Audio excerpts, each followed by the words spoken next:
Hello everyone and welcome to Educational Webinar Jam. Today's presentation is about apps for young learners from distraction to opportunity. And presenter of today's webinar is Paul Granger. He has more than 25 years of professional experience in education, serving as a teacher, self-assessing learning coordinator, examiner, course writer, teacher trainer, product manager, and business development manager. Over the last 13 years, he has trained over 30,000 teachers. He's currently working for an edtech company called StudyCat, where he helps kids enjoying learning languages anywhere effortlessly by connecting children, parents, teachers, and schools. His secret passion is helping people in all walks of life unlock their hidden potential so they become the best versions of themselves. And we are lucky to have him with us today. Hello, Paul. So the floor is all yours. Without further ado, I welcome you on our forum. Paul, could you kindly unmute yourself?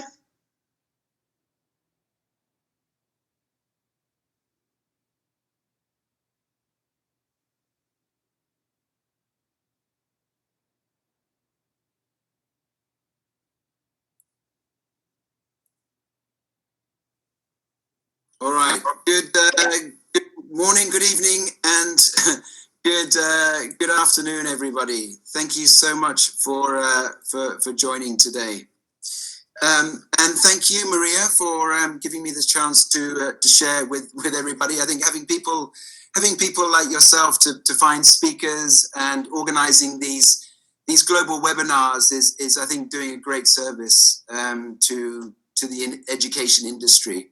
I think everyone has been struggling in so many things these days, and although we may all be somewhat tired of Zoom or in this case Google Meets, I think it's a great way for us to all come together and share ideas, even if it's just for under an hour.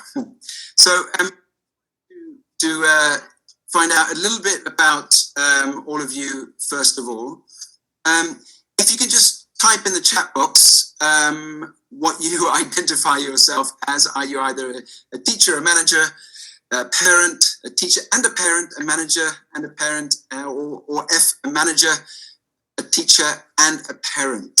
So please type in the chat box so I can see what type of audience we have today. Seems that there's a lot of parents and a lot of people who have combined responsibilities as both teachers, parents. Okay, so it seems that most people are either teachers or parents, which is perfect for today.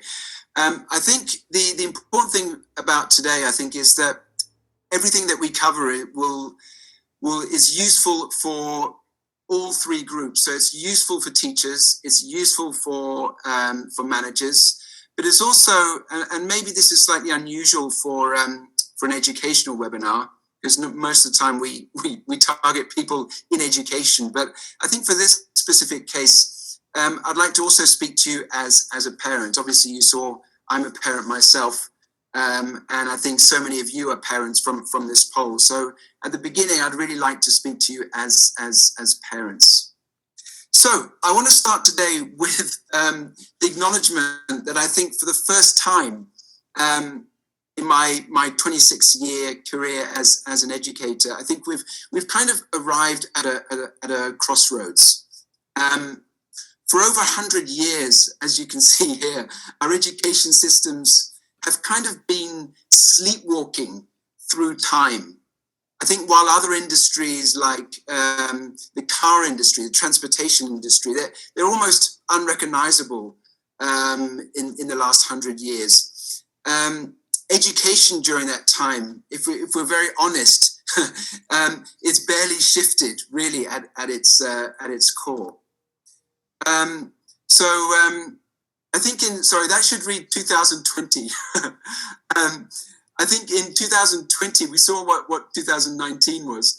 2020, I think everything changed, as I mentioned, and these have become some of the common sights over the last 10 or so months.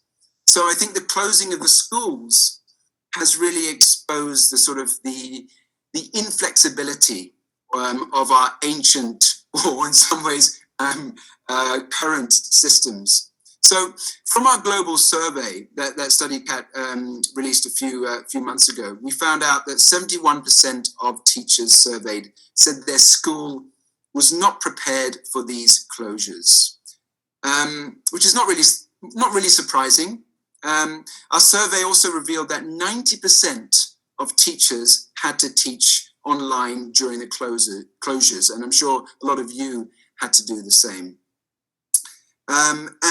But the interesting thing was that 71% had never ever taught online, so a huge learning curve for everybody. However, I think with all as with all things in life, through struggle and discomfort comes growth and insight. And it was really positive to see that over 90% of people from our survey agreed or strongly agreed that they had learnt new skills during this period, showing that we as educators are determined to change. So I am also optimistic, and I feel really strongly that 2020 kind of marks up the wake-up call that we have needed to kind of extract education from its 100-year slumber, just like the prince when he kissed Snow White and broke the spell. So I think let's use this as an opportunity to kind of spark a rebirth or a renaissance for education, to explore new ways of learning, not only with new skills, as we mentioned before, but just as importantly, with our minds, with having an open mind. I think we owe it to our kids and our students to do that. Now, I'm not going to make any secret of the fact that I work for a language learning app company. So this is a picture on the left here of me and my son. On the right is one of our co-founders of the company that I represent. And I think with my background and having selected to do a session on apps, you might be surprised that I'm not actually for apps. However, I'm also not against them. The modern world, I think, tends to want to put people into boxes or categories, for or against. But, you know, real life is not really like that. In fact, I think real life consists of shades of grey. And I think that's why I called it From Distraction to Opportunity, because that's what it is. It's a journey. And hopefully by the end of today's session, this will kind of set you on the right path. So let's start our journey by looking directly at what learning through apps really looks like from a child's perspective. Okay, I'm going to play a 1-minute video of a brother and sister in Vietnam playing on an app about 10 minutes after their mother has downloaded it for them. Okay, so but before you watch, just one important thing. As I mentioned before, a lot of you are parents, a lot of you are educators, either teachers or managers. And I think for the next 10, 15 minutes, take off your educator lens. I know it's difficult, we're all educators, but hopefully it is the weekend, so you are feeling more as a parent. Even if you're not a parent, maybe you can think of a child that you know well and so kind of on their behalf. Try to put on the lens and the thoughts of a parent when you watch this, okay? We'll come back to your job as an educator a little bit later, I promise, okay? So here we go. I hope remember, think of it as a parent, okay? So let's hope the sound works.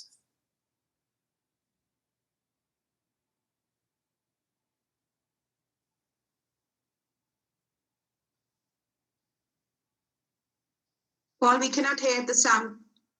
Oh. 1 second.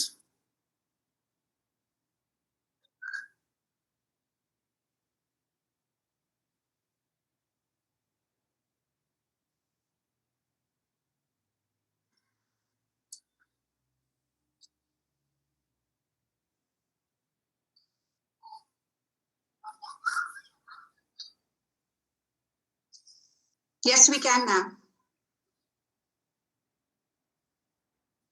We can hear it now. Thank you.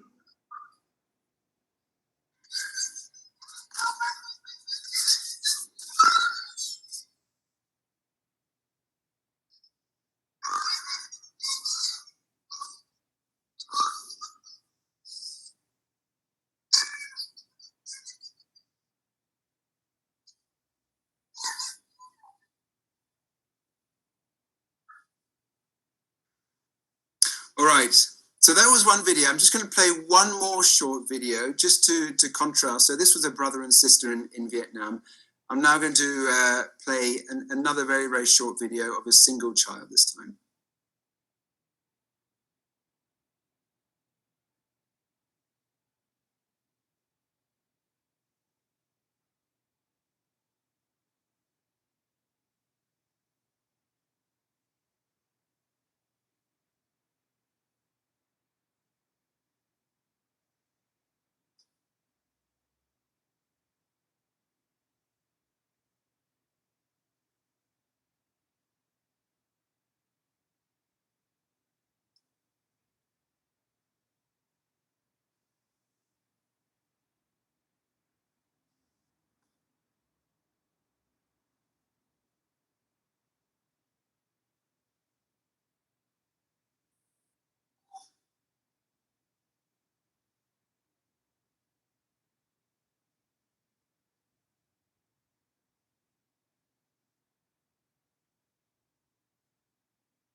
All right. So I hope you enjoyed that quick insight into those two, I guess, very, very different types of experiences. One was very excitable, the other one was a bit more kind of calming and focused. So what I'd like you to think about, and maybe put in the chat now, is how would you describe these kids? So you can either choose both of them or just one of them.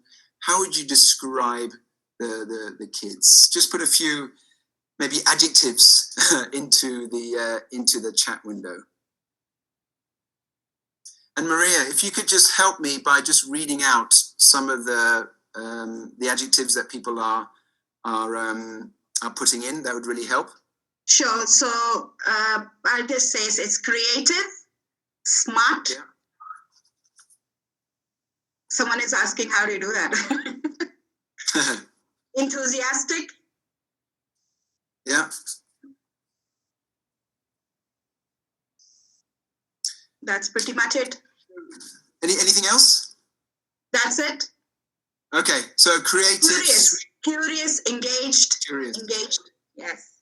Right, engaged. Yeah. Okay. So I think you've hit on the key ones here. So you got engaged, curious, enthusiastic, creative, and that's the whole goal of this, right?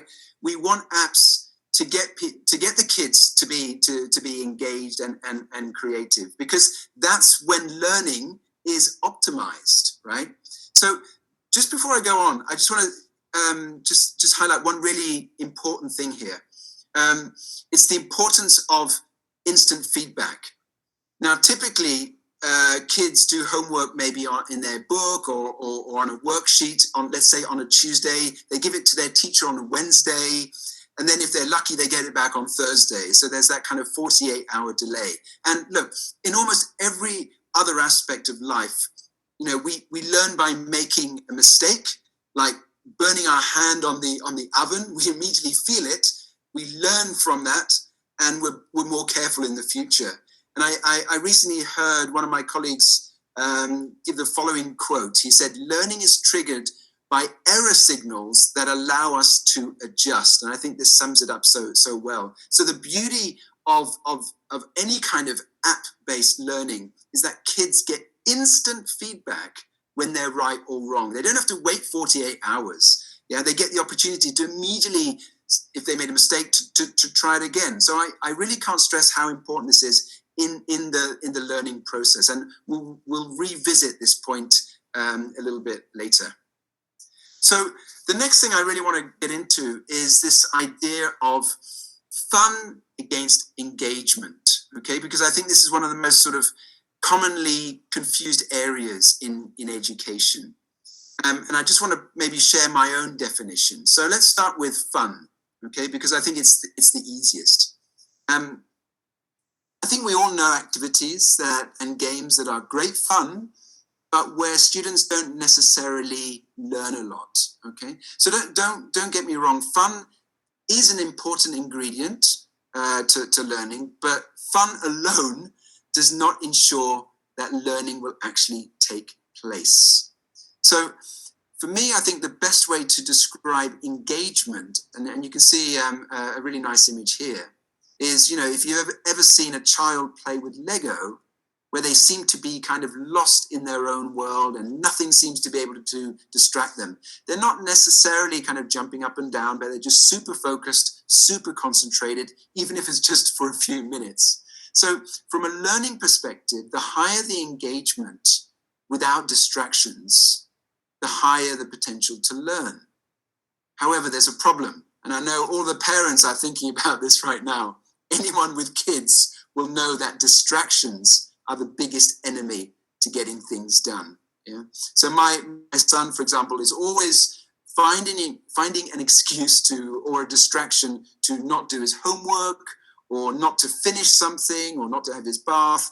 So recent research has shown that only 2% of adults can properly multitask. So don't think that you or your kids can manage distractions while performing well in the task. We all think we can multitask, but the truth is that none of us really can. Only 2% of us are what we call super taskers. And if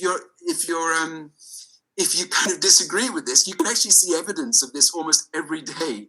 That people can't really multitask. When you see people walking on the street on their phones, look how slowly they walk. It's almost like they don't even notice when people come at them. And I'm sure a lot of you have probably bumped into people who are on their phone just because they're on their phone doing two things at the same time.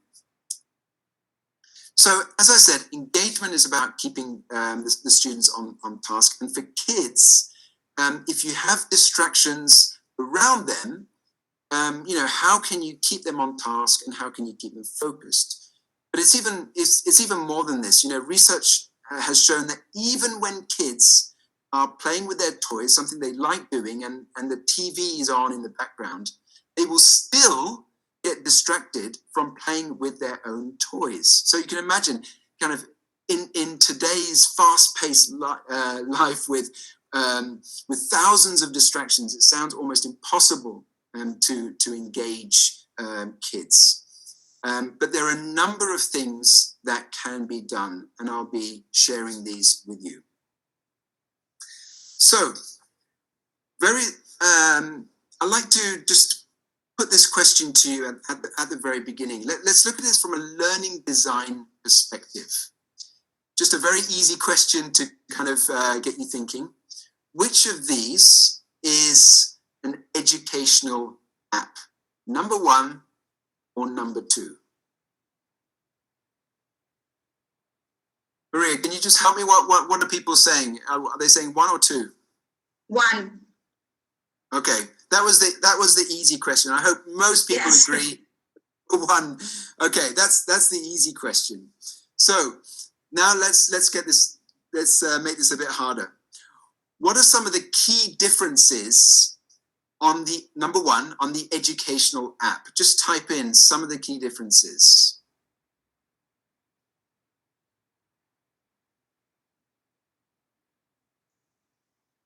The right one is ridiculous, somebody's saying. Right. I guess that's number two. Yeah.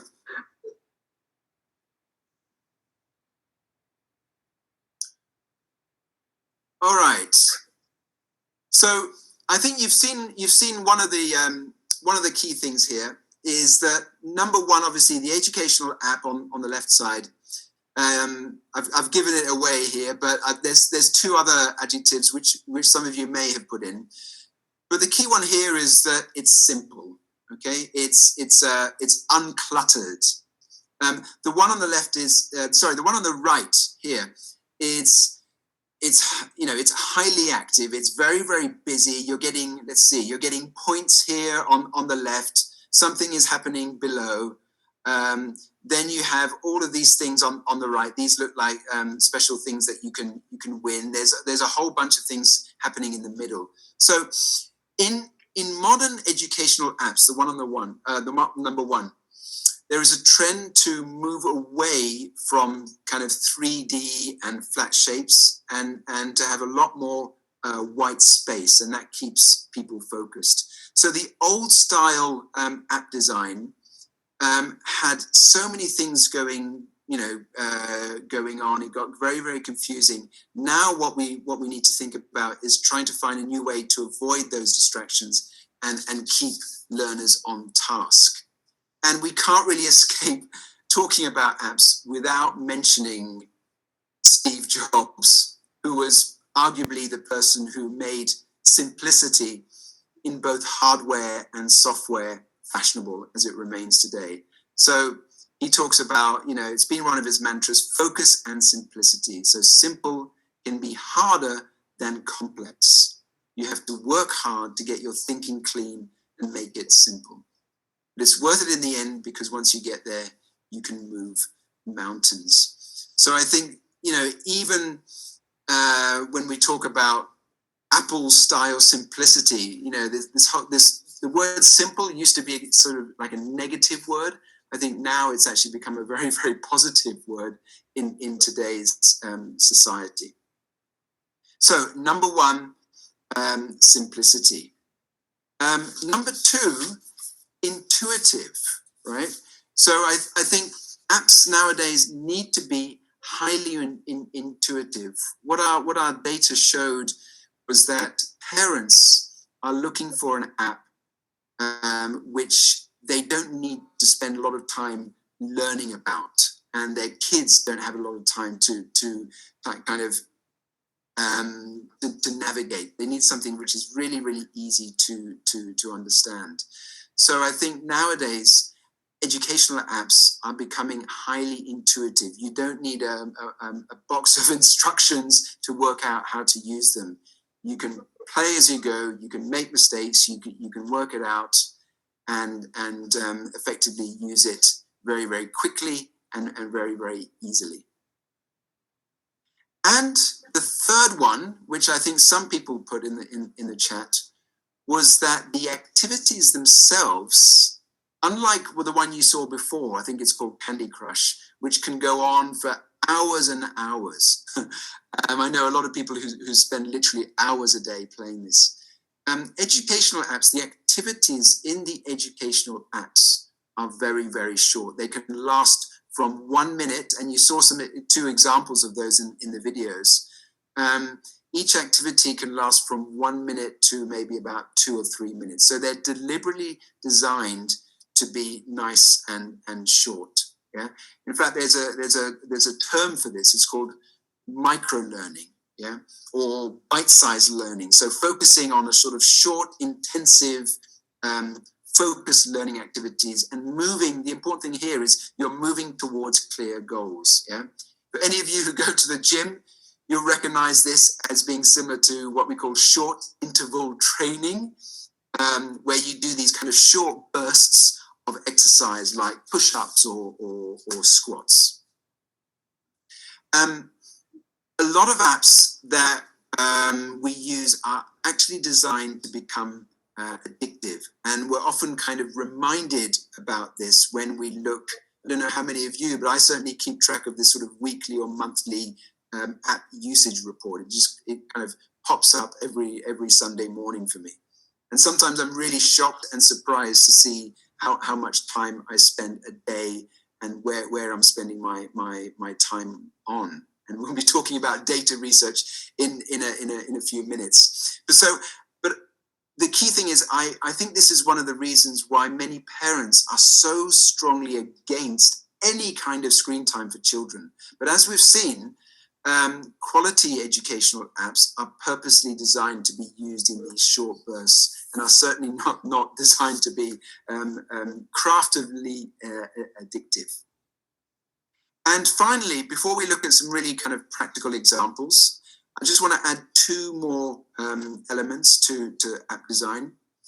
The next one is challenge. Okay, so, and this might seem a little bit sort of to contradict simplicity, but we need challenge. We need to challenge students, both linguistically, if you're a language teacher, and functionally. So functionally means that, if the app is too easy to navigate, kids will simply lose interest. So making the app a little bit challenging to work out the rules of the game encourages kids to kind of naturally use their problem-solving skills or their critical thinking skills, right? And then from a content viewpoint, we want to carefully balance it. So it's not too easy for them to lose interest, but it's also not too difficult for them to become kind of discouraged and then lose confidence. So I have a question for you. What accuracy percentage do you think, let me just put it up here. What accuracy percentage do you think is optimal for students to maintain the highest level of engagement? So it's not too high so that they become, that it's too easy for them, but it's not too low so they become discouraged. Just put your percentages in the chat box. And Maria, maybe you can just help read some of them out. What are people saying? 80%, 40%, 60%. Wow, a real variety. Okay. Challenging. Interesting that some people say 40%. If you're getting 40%, if I was getting 40% accuracy, I think I would be really, really discouraged. I would stop playing if I was a student. That means I'm getting, only 4 out of 10 correct, and that would really, really discourage me. So from our data, we've worked with thousands of students, and we found the magic number. Let's see if any of you got near it. So the magic number is actually 83%. And of course, as edtech companies work with AI, artificial intelligence, and adaptive learning, providing students with appropriately leveled content will, I think, significantly improve both engagement and learning. And it also addresses, I think, one of the most common pain points that teachers have, and that's, of course, the issue of mixed ability classes. So 83%. If there's one number that you remember from this presentation, let it be 83%. All right, so let's get into some practical examples because we have about 10 to 15 minutes left. So enough of the theory and the data. I'd like to show you a really kind of practical example of how a game like the one that we saw earlier on the left-hand side this time, so number 1, can be adapted to become more educational and more useful for our learners, like the one on the right-hand side, number 2. And I think you can already see with number 2, you can see some examples of things that we've discussed. So number 1, it's simple. Number 2, it's less cluttered. And hopefully it's more intuitive, easier to understand how to navigate. But my two questions to you below are, if you look at number 2, what is the language goal? And number 2, how is it introducing or practicing this language? So let's start with number 1. What is the language goal? Type in the chat. What is the language goal, do you think? And Maria, if you could just help me just read some out. Yes, sure. We're waiting for them to write. What is the language goal? Look Communication, emotions, colors, feelings, interaction, thinking, feelings? All right. Most of them are saying feelings. Feelings. Okay, good. I'm not going to tell you whether it's right or wrong yet, but you're close. And number two, if it's feelings, you're saying feelings. How is it introducing or practicing the language? This is a more difficult question. Let's see if any of you get it. How is it doing this? Because if they're just playing with it, the type of game, how is it actually practicing the language? How is it either giving them input or letting them express themselves? How is it doing that? So someone is saying understanding, expressing and understanding. Yeah. All right. So that was a bit of a tougher question. I'm now going to go into the app and I'm going to show you exactly what the language goal is and how it introduces language. So I'm just going to go out here. I'm going to go into level 3, unit 1. This is lesson 1 and match feelings. So I'm just going to play the game just for about 30 seconds, give you an overview.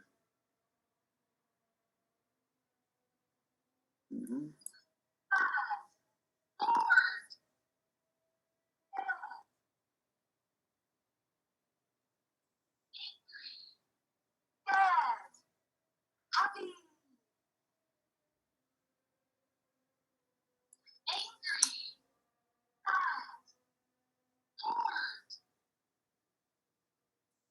All right.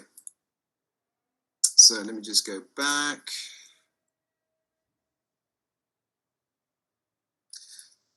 All right. So I think you all saw how it did this. So basically, what it was doing, it was as the kids would be clicking on this, it gives the language, and you're right, it was all about feelings, about adjectives of feelings, so bored, happy, sad, etc. So that was getting the kids to start noticing the language. It didn't require a lot of output, it was more a lot of input, and gradually as they're going through the games, they hear those words many times. Okay, so let's just maybe quickly rate this game. So how, this is all kind of debatable, but let's try and see if we can agree on a sort of star system. So attention, was it able to focus the kids' attention? Now, for me, I'll give you my personal opinion. You may disagree. That's fine. For me, it was very, very focused. There wasn't many distractions. So for me, it was probably 3 stars, maybe 2.5 stars in terms of getting their attention. They got instant feedback. So if they made a mistake, so I would say maybe 2 or 3 stars for feedback. Challenge, this is a difficult one because obviously it's depending on the student's level. And then language interaction. What I mean by language interaction is how much exposure, practice of the language do they get? And I think here they were getting a lot of language exposure. They were listening to it and hearing it many times. So I'm just going to give you one more. I've actually got 2 here, but we got time to do one more here. Let me just go back. This one I'm going to choose very quickly from. This is the app from level 2. Just jump into level 2, and then I'm going to go unit on animals. Lesson 1, pop-up pets.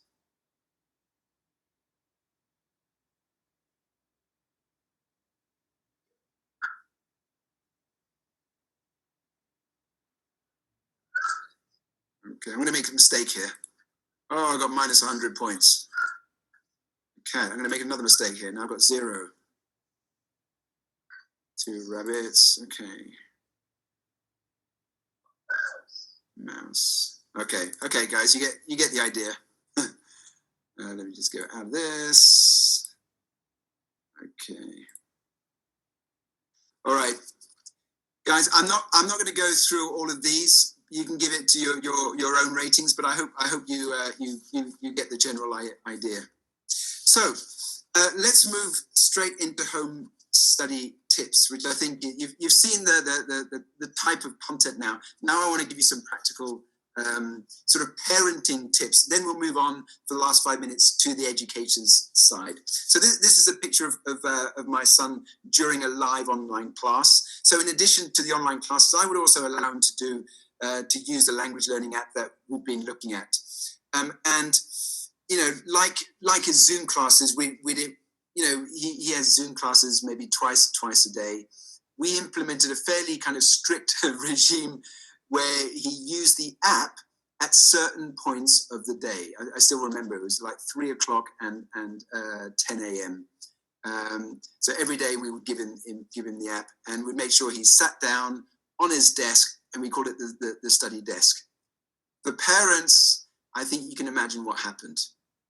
He generally refused to cooperate, and the more we tried, the more he resisted, even though he liked the games. And then it suddenly hit me that we were making a mistake.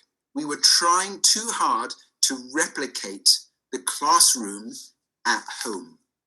So what I've learned is that as parents and as educators, we suddenly have this kind of golden chance to recreate a new learning environment at home. So our main job is simply to create the opportunities for learning at home, I think, in a way that's almost, as you can see here, opposite to school. That's not to say that school is bad, but when you combine the best of both worlds, I think that's when the magic will happen. So I started to let my son choose when he wanted to play with the app, but set a time limit to sort of 10 to 15 minutes each time. And we did usually two times a day then. And the reason I think we often kind of clash with our kids and that we're trying to be so controlling is that kids are masters of living in the present.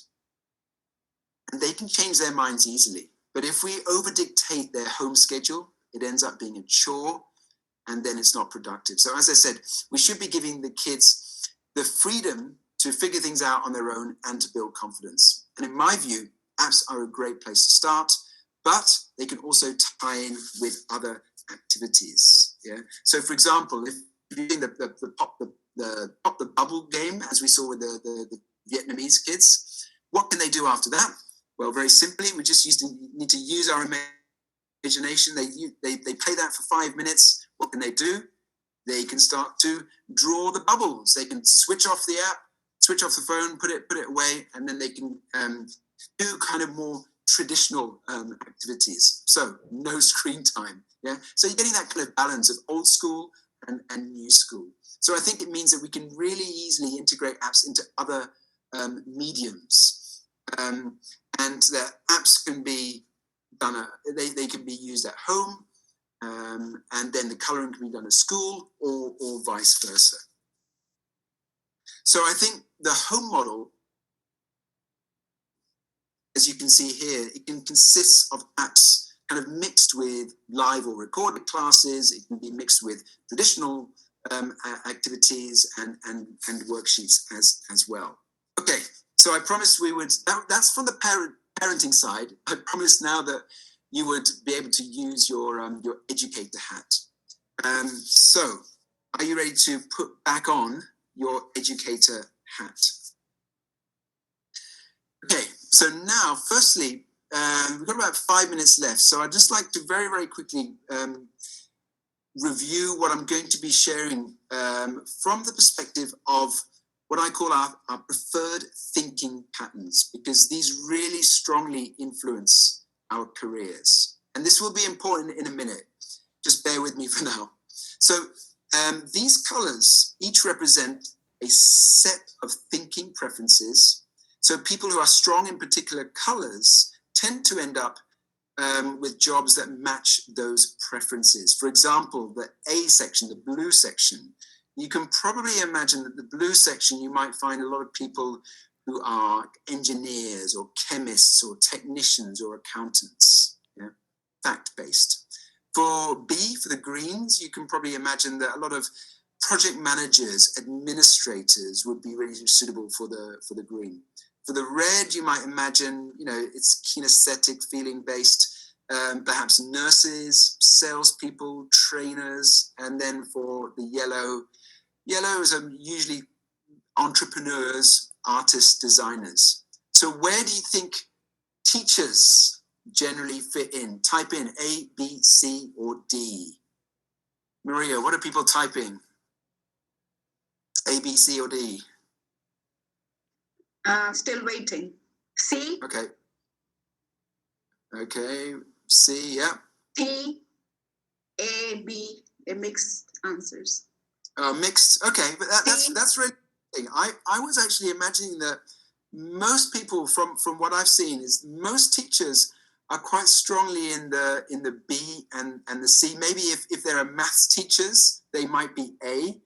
But teachers generally tend to fall in the red, and there's often a sort of crossover with the green. In fact, a lot of senior management at someone schools is saying, someone is saying that it can be a combination or mix of all.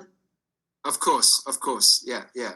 So, as teachers for me generally prefer intuition over facts. So generally, sort of teachers feel what a class or a student needs without really maybe looking at solid evidence. And that's not really their fault, because until now, we've not had a lot of learning data available to us. So usually when I speak to teachers about learning data, they kind of switch off because they feel they know better. There's a reason why red is diagonal to A. They're actually polar opposites. Yeah, people who are very, very strong in red are usually quite weak at, or quite low, I should say, in A.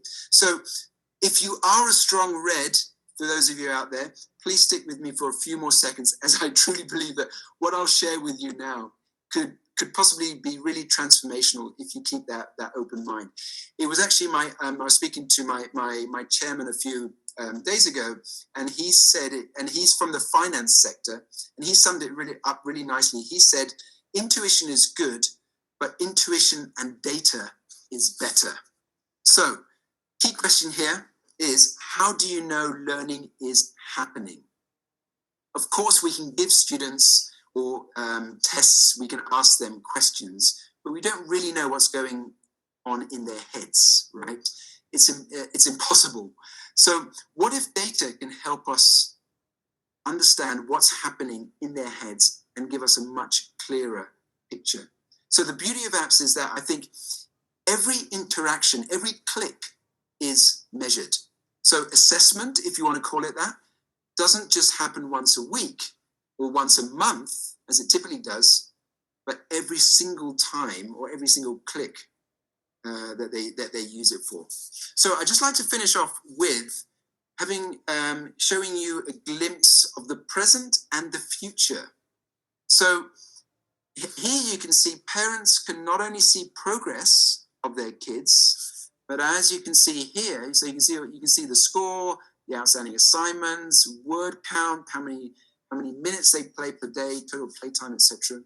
But they can also see down here the words that their kids are struggling with, and also compared to the ones in green, which are the ones that they seem to have a high accuracy score. So it's a bit like a traffic light system. The ones on red here, they are maybe low accuracy, maybe less than 50%, and the ones in orange, maybe about between 50 and 70%.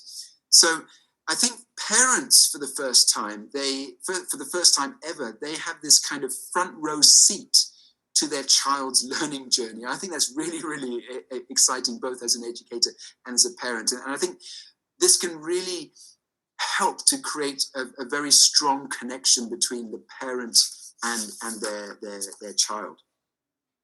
So let's move on to teachers now.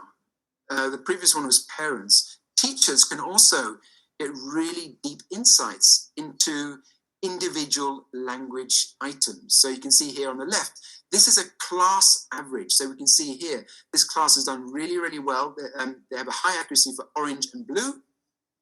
Yellow, they seem to be doing okay, not too bad, but they're struggling a little bit with maybe 1-star average for red and pink. So again, if I was this teacher, I would probably go back in the class and I'd spend a bit more time teaching red, pink, maybe a little bit of time yellow, orange and blue. I'd do a quick review. So it's really helps me in terms of knowing where my what I should be focusing on as a teacher.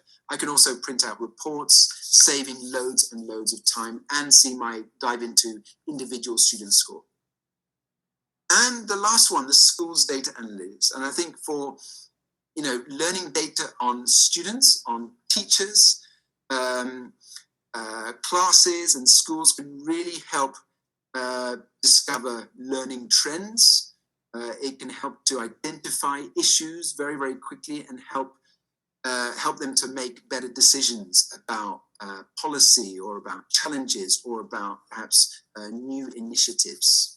So the opportunity, and remember, I've called this from distraction to opportunity. The opportunity that I see is I see a system where the home and the school are much more closely connected. Yeah, you got the students linking to the parents, linking to the teachers, and linking to the school in general. So when parents are more involved without taking up too much of their time, and where teachers and education management have access to this powerful learning data, it can really help them to make better decisions for their particular institution. So I see in the future, I see this, or now I'm seeing this kind of blended model, a hybrid, a marriage of the best of the traditional ways with its kind of in-class interaction, and the best of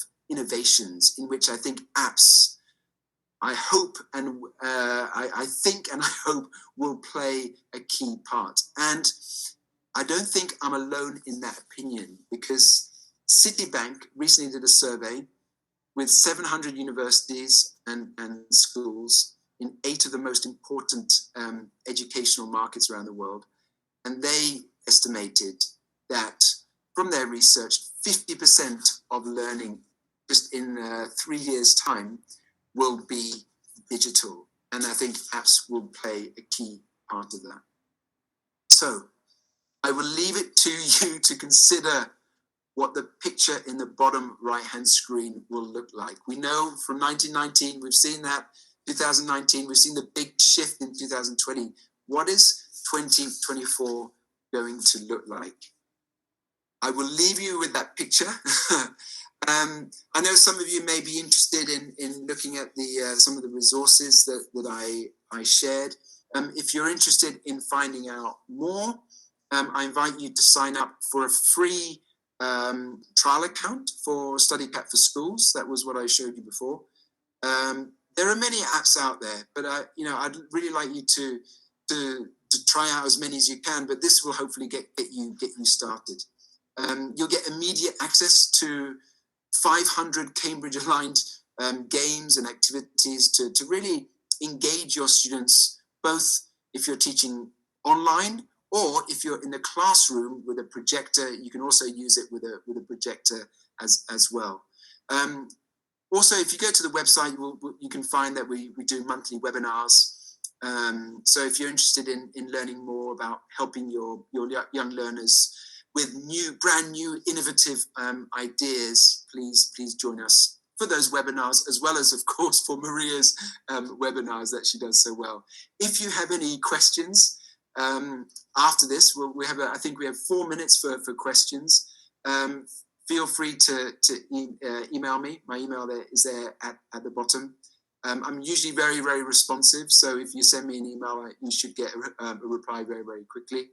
And I think Maria I'll work with Maria to make sure that you get the links. If you want to join Facebook page or LinkedIn page, I'll make sure that all of that is provided for you. So we have a few minutes for Q&A. I'm sorry it was a little bit short, but I hope that at least if you have my email address, I will be able to address some of your questions. Maria, can you, if there's any questions, now is the time. They're asking how we can find their games. The games you have just shared. Find the game. Okay. Well, you can just sign up. Go to studycat.com/schools. you'll see that start your free trial button. It will ask you to put in your name, email address, and then someone will be in touch. You'll be automatically set up with an account. If you have any problems, there will be an email address someone will be in touch to help you. It'll actually be me. If you're from Asia, it will be me. If you're from Europe or the Middle East, it will be with my colleague David. And if you are from anyone from America or Latin America, we have another colleague. We will be sharing the links with the certificate of attendance. And, of course, and we'll share those your contact email will be also in there. So another way to get all of this will be shared. The recording of this webinar will be posted in next 24 hours on our website. So in case you want to recap your memory about something, it will be posted there. The link will be shared as well in your email. Do we have any more questions at this point?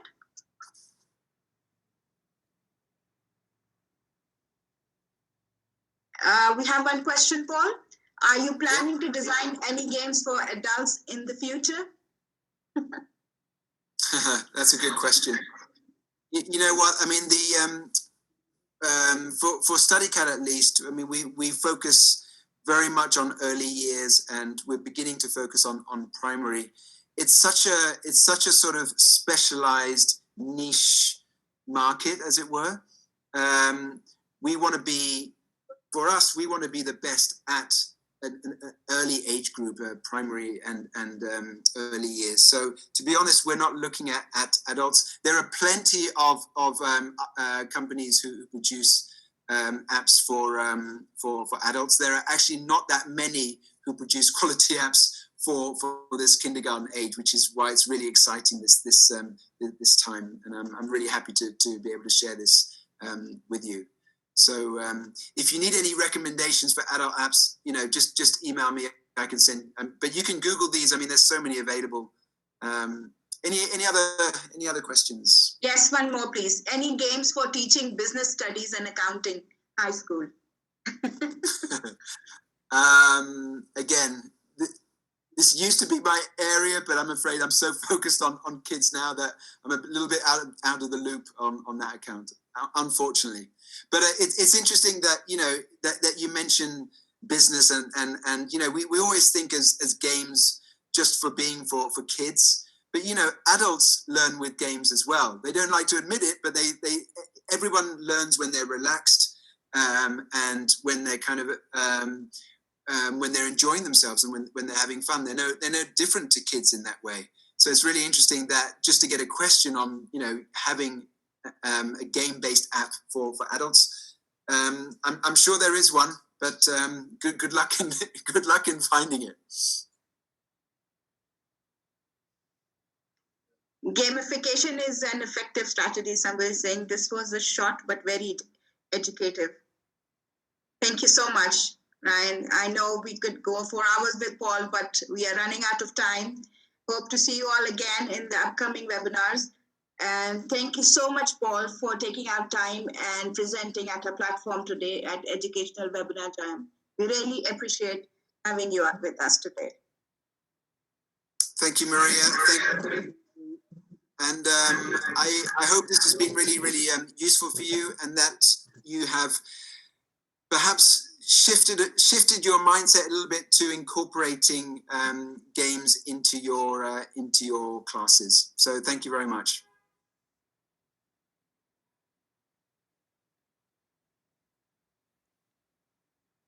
Thank you so much. Bye for now. Bye-bye.